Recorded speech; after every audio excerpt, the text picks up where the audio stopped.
My first question is around population. Why won't Labor and Treasury, because Treasury advised Labor what to do, reduce immigration as a way of reducing inflation and easing the housing crisis that is making so many Australians homeless?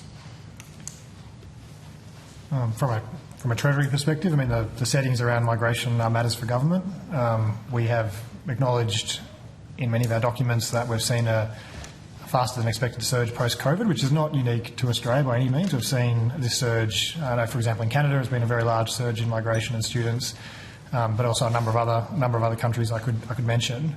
So there has been an unexpected surge in migration off the back of the COVID pandemic, faster than we thought. Government has taken steps, substantial steps in recent times to try and reduce that increase. But ultimately matters around the migration intake are matters for government. Okay, Minister, could you answer that question, please? In terms of you want to see further reductions to the ones that the government has outlined through our changes through the migration review?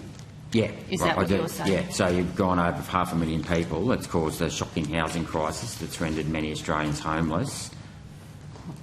What are you going to? When are you going to lower immigration to rates that can get Australians back into their houses and out of the tents and cars that they're living in? Well, those reforms have already been announced by the Minister for Home Affairs, and I'm sure that in Home Affairs estimates they could have taken you through some of those changes. So what are you reducing your rate to? Rate of immigration to? That's published in the. I mean, it's published. Is in my EFO. Yes. Yeah, it was published in the my EFO document. Was it 375,000? It is a staged reduction. I think it goes beyond that. We'll just need to confirm. Yeah. We can see if we have that number to hand. Because 375,000 is still well above long-term averages. Sorry, what was it? 375,000 is still well above long-term averages. Yes, but I think it tracks down, to 260, then down to 250. Yeah, so that's published in the my EFO. So then, what are we going to do about getting Australians back into houses?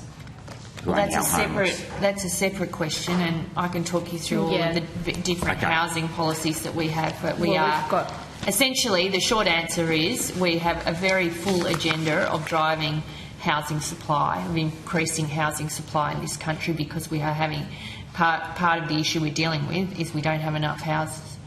So we've got to build more. We also have that part of Treasury coming next. Okay. The housing group coming I'll just next. ask one more about population, and I'll take the tax stuff later on.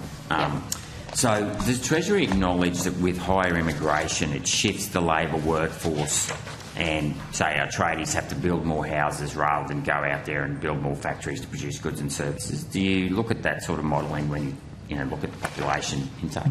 So the way we've talked about this in the past, Senator, is when there's an increase in migration, obviously the economy itself gets larger. That's the first effect. There is then, for the people who come into the country as migrants, there is an associated level of increased demand, so they demand housing and services and purchase goods here in Australia. But they also bring themselves increase in labour supply that can be provided to support the economy.